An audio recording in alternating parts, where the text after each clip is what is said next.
Esquire, but you can call me Attorney J. Thank you for tuning in to Faces of Divorce. This episode is going to be an episode where we have an expert, myself, and I am going to be talking about how we got started. Okay, so this is the origin story. This is going to be about why Faces of Divorce, the name Faces of Divorce. When did it come to my mind? How did it develop? And then what should we look forward to as we go on week by week through each and every season that we have? Okay. So, again, I am a practicing attorney. I've been one for 15 years now, and it has been an amazing journey. However, this journey has allowed me to navigate this area. So, this area of family law, right? Divorce, relationship between two individuals that decided that they were going to live life together forever. This is, us coming together, building a life.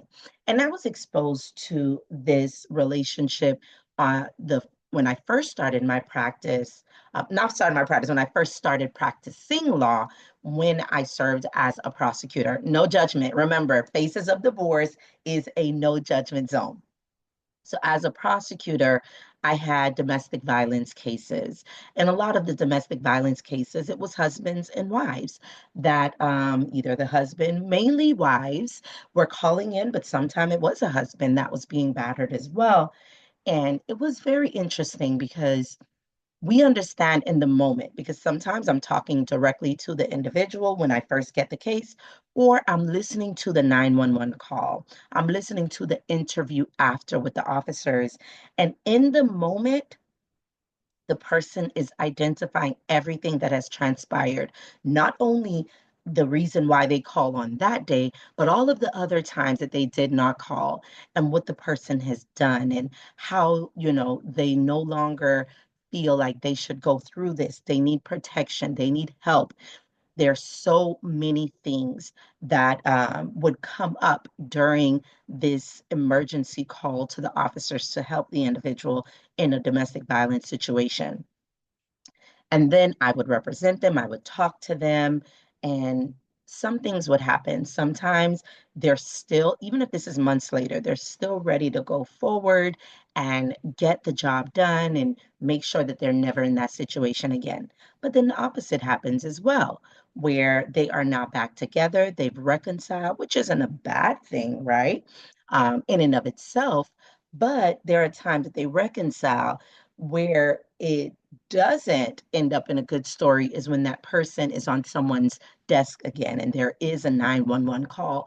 And we would experience that very frequently at the state attorney's office. Um, the next phase within the state attorney's office is I would be intaking the cases. So not so much they've already, gone through processing, the case has been filed. I now had to become the filer, that person that's talking to them maybe days after the incident took place. And we are now having a conversation as to are we going to go forward and pressing the charges as the state? And is that person still on board? What support are they going to give to bring this criminal case against the person that battered them?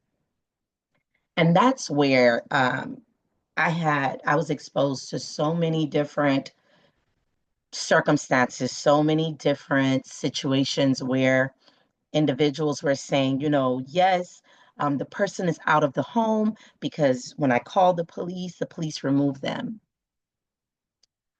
But then I would get the question, what's going to happen to my batter?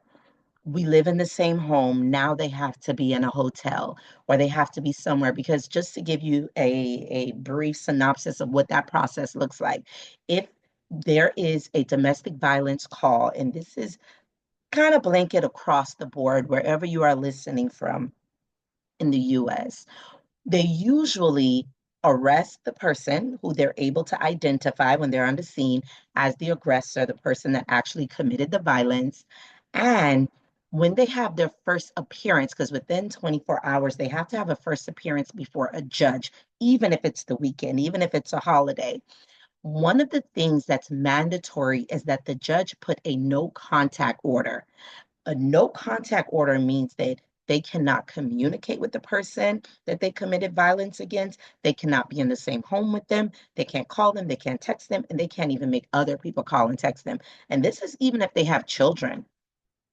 So unless there's some exception or they already have an attorney that's there at the time, then the attorney can bring up the fact that, hey, there's children. Maybe there's this third party that can be the person in the middle that should allow them to have communication. But if there's not an attorney there, there's not someone advocating for that, then most likely there's no communication until they're able to see the court again. And either the victim is saying that no, I don't want the no contact order or something like that. But that's basically how that process would go.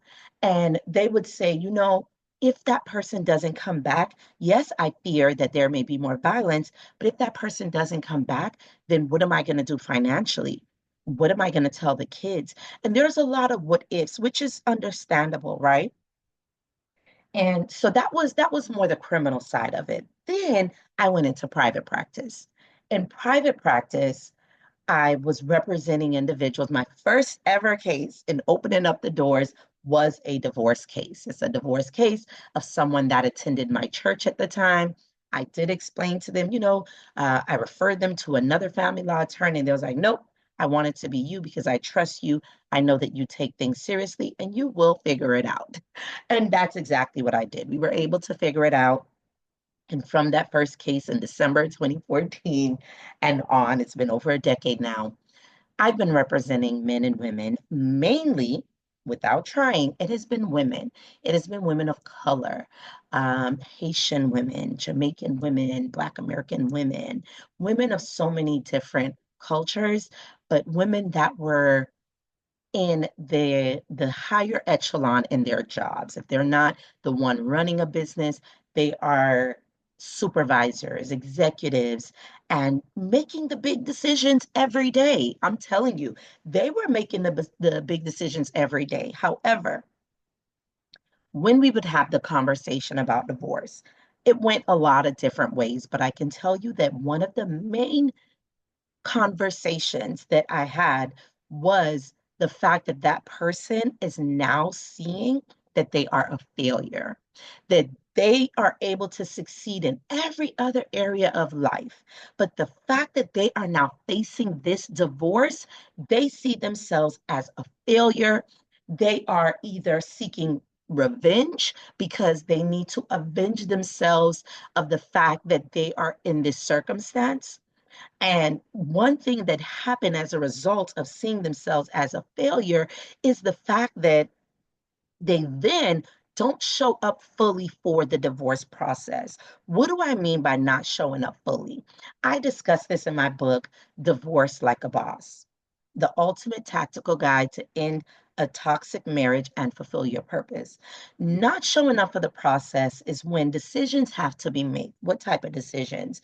Decisions about what's going to happen with the children, what's going to happen with the house, the bank accounts, your investments, your retirements. How are you going to move forward during the divorce and after the divorce? If there has to be a real estate transaction, participating in the decision on who's going to be the realtor, what is going to be the listing price, who are we going, what are you going to do after the house is sold? How is the money going to be split? Why are these, you can understand why it's important. So I won't say why is it important, but how does it look when you don't show up for those things? When you don't show up for those decisions the way that you showed up for the decision to get married, right? The planning, you were fully involved with the planning of the wedding, and then during the marriage, planning the day to day, planning when there was children, what you would eat, when you would travel, a lot of different things that we plan. But when the mindset that you have is one of failure, one of defeat, or for those that are believers that are listening in, when you believe that I no longer can be used by God. Yes, at one point, there was a purpose for my life. But now that I'm facing divorce, if I actually have to go through this process, I will no longer be useful. I will no longer have a purpose. I will have a letter, a stain on me that Jesus's blood can no longer remove.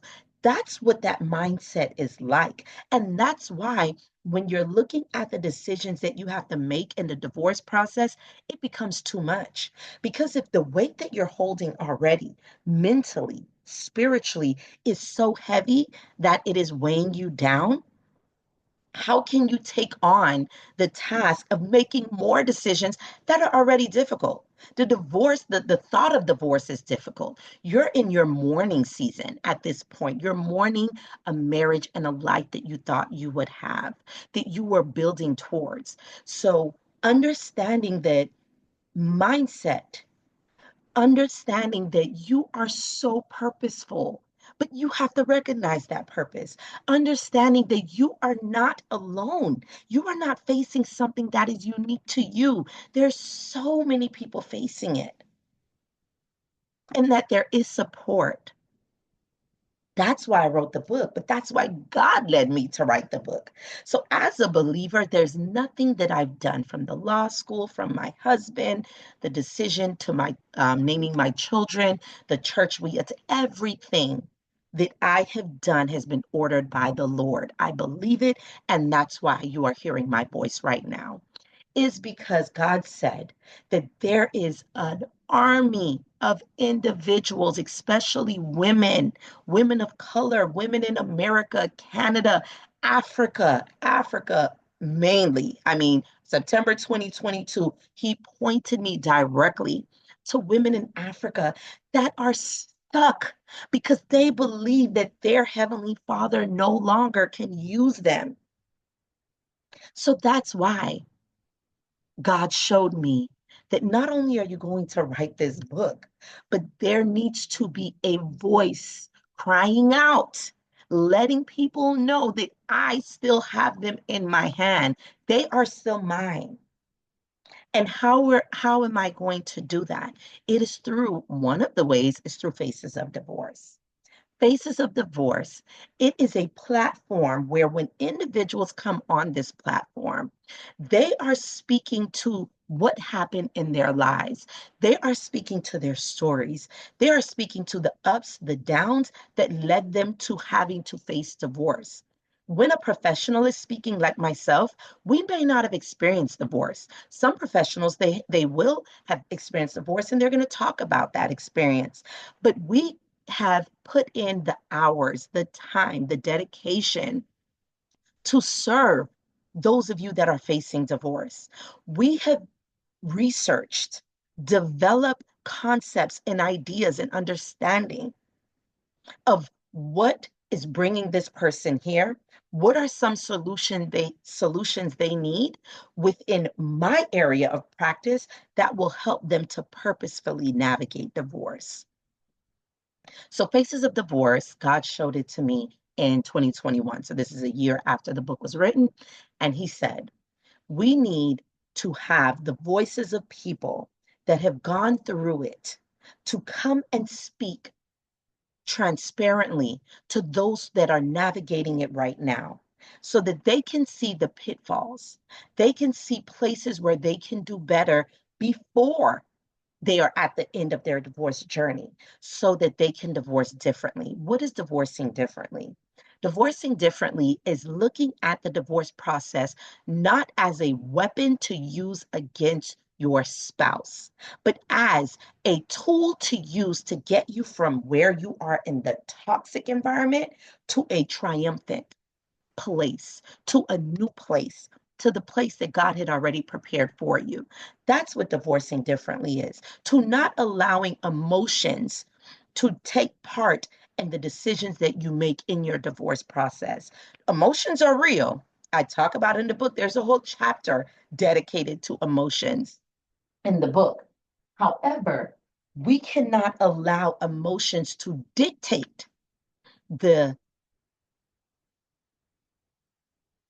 the answers that need to be made, the decisions that need to be made, the answers that need to be given during your divorce process and even after. Because if you're going to fulfill a purpose, you cannot be stuck at the place of unforgiveness. You cannot be stuck at a place of thinking that you have failed. You cannot allow fear to hold you down. And that's how we divorce differently. So, Faces of Divorce is supposed to be a guide. It's supposed to be a support that's going alongside you while you are either facing it, you haven't made a decision yet, you are in the midst of your divorce, or you're on the other side of your divorce and you're still struggling to get to the place of healing, to get to the place of restoration, to get to the place where you are replenished. We want you to repent. What is repent? Change your mind about yourself. Change your mind about what led you to divorce. Change your mind about who you are after that divorce. We want you to be replenished, bringing back. So if you prayed less because you have been facing this, we want you to start praying more. If you have stopped reading books that empower you, you've stopped having conversations with people that are pouring positivity into you, we want you to be back into that place because we want you to be a glass that is completely filled so that when it is time for you to pour into others, you are pouring from a filled glass, not an empty one, not a half glass, but a full glass. That's what Faces of Divorce is here to do for you. Also, we recognize that in our community, there's already a lot of circumstances that's against us, okay? Being in America, because this is where we're broadcasting from, I know a lot of cultures are different, but being in America, understanding that there's laws, there's policies that's been against us. The Black Americans even being here, it was not willingly that you came here. We've now built, we've made this country what it is. We continue to add value every day to one another, but we have to recognize that the divorce process, as it has been created, it has not been created to consider who you are as an individual. It has not been created to consider creating a cohesiveness within our community. It wasn't created for that. It was created to get you from point A, married, to point B, divorce. It does not consider your emotions. It does not consider your spirituality. It does not consider the fact that you have plans, you have purpose, you have it is not that. It is black and white. Hey, this is the process that you take. This is the policy that we have. Do these things and we will get you divorced. That's what the divorce process is. We have to be intentional about not breaking down our community. Yes, two people are separating. Two people will no longer be in a bonded relationship called marriage, but it doesn't mean I have to hate you. It doesn't mean I have to tear you down, especially when our children are watching and they need to know how to conduct themselves in their own relationships. That is important. That is needed. So that is another goal of Faces of Divorce, building up the community, maintaining the community, making sure that we don't tear each other down or tear ourselves down in the midst of going through this process. Faces of Divorce is for you. It is to make sure that we do not forget that we are so important, that God has still put breath in our life, in our lungs. We're still alive to see what's going on, even if we don't like what's going on around us. But you are living for a purpose. You are here for a purpose. Let's not forget it. Let's not miss it. Let's make sure that we are showing up, but we are showing up as completely ready to take on the process. This episode is brought to you by the Sejuki Staff Law Firm with offices in Aventura, Florida, Georgia, Decatur, Georgia. It is also referred to as the SG Law Firm, legalizing your legacy through estate planning and business administration. So you can find all of the information about the SG Law Firm on their social handles, which is at the SG Firm, website, thesgfirm.com, thesgfirm.com. You can also call toll-free number 877-45-LEGACY and connect with them for all of your estate planning needs, trust, wills, business contracts, and everything in between. Also brought to you by our sponsor, Ally Prestige Apparel. Their mission at Ally Prestige Apparel is clear: to celebrate and empower the unsung heroes within various professional realms, notably paralegals and nurses, where empowerment meets style in honoring professional support staff. You can find them at allyprestigeapparel.com. That is ALLYPRESTIGEAPPAREL.com. So Ally Prestige Apparel, look them up. They are doing amazing things supporting paraprofessionals like our nurses and paralegals. I am talking about how Faces of Divorce got started. Why is it me? How God called me to get this done and to make sure that we divorce differently. The website, if you want to know more about what I have going on and a lot of the free resources and tools and other things that we have, is Attorney J Coach, real easy, attorneyjcoach.com. And you will find the book that I referred to. We have it in hard copy, in digital, and in audiobook form. I did narrate the audiobook, so I hope you enjoyed it. And I want some feedback. Give some feedback as to that. So, Faces of Divorce. We are going to have our next episode. I hope you guys are ready, because as these episodes come rolling in, it's going to hit you where it's supposed to, and then it's supposed to support you. A lot of our guests, they had to go through healing. They had to go through a process either before or after, because they're always aware of the topics that we're going to talk about, and they're agreeing to be transparent. They don't know how far this podcast is going to go, but they have healed enough to open up and share what they've learned, what they didn't do right, where their perspective was, and how where they are now is a place where they want you to be able to receive from them. You can learn the good, the bad, the ugly, and do better. At the end of the day, it is to navigate your divorce process with faith and purpose. Let your purpose be your guide, and we are going to come alongside you and support you in divorcing differently. I am Jadina Engelstad, Esquire, and this is Faces of Divorce.